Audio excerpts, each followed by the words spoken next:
Si Pitung. Robin Hood dari Betawi. Si Pitung lahir pada tahun 1866 di Kampung Penumbed, sebuah permukiman kumuh di Rawabelong, Batavia. Putra keempat pasangan Bang Piung dan Mbak Pina, ini bernama asli Salihun. Sejak muda, ia dikenal memiliki kemampuan luar biasa dalam ilmu bela diri, terutama silat Betawi. Selain keterampilan fisik, si Pitung juga dikenal memiliki rasa keadilan yang tinggi dan peduli terhadap nasib rakyat kecil yang tertindas oleh penjajahan Belanda. Pada masa penjajahan Belanda, rakyat Betawi, khususnya yang miskin dan kurang beruntung, sering menjadi korban pemerasan oleh Belanda maupun kaum bangsawan yang bekerja sama dengan penjajah.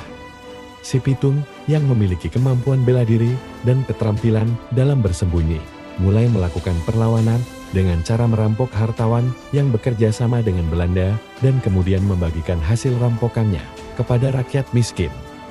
Aksi si Pitung sangat terkenal di kalangan masyarakat Betawi.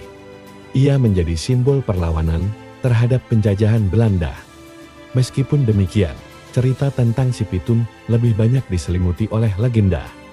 Ia digambarkan sebagai sosok yang sangat lihai, hampir tidak pernah tertangkap oleh pasukan Belanda, meskipun sering melakukan perlawanan secara terang-terangan.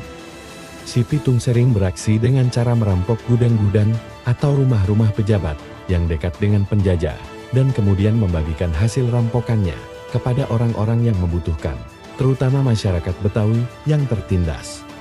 Karena aksi-aksi perlawanan si Pitung yang terus-menerus mengganggu ketenangan penjajah, Belanda pun akhirnya berusaha menangkapnya. Setelah serangkaian pengejaran dan perlawanan sengit, si Pitung akhirnya ditangkap pada tahun 1904. Dalam penangkapan tersebut, si Pitung terluka parah dan akhirnya dijatuhi hukuman mati oleh Belanda. Konon, setelah kematiannya, jasad si Pitung dimakamkan di daerah Kebonjeruk, Jakarta Barat, dekat kantor Telkom.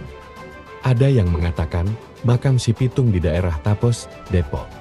Ada yang mengatakan juga jasad si Pitung dimakamkan di hutan Jatijajar, Depok. Namun, meskipun si Pitung sudah meninggal, semangat perjuangannya tetap hidup dalam ingatan masyarakat Betawi dan menjadi simbol perlawanan terhadap penjajahan. Nama si Pitung terus dikenang dan menjadi bagian penting dari budaya Betawi. Ia sering disebut dalam cerita-cerita rakyat, lagu, dan bahkan di beberapa pertunjukan seni tradisional Betawi. Ia dihormati sebagai pahlawan yang memperjuangkan keadilan dan keberanian dalam melawan penjajah, serta menjadi simbol perlawanan bagi rakyat kecil yang tertindas.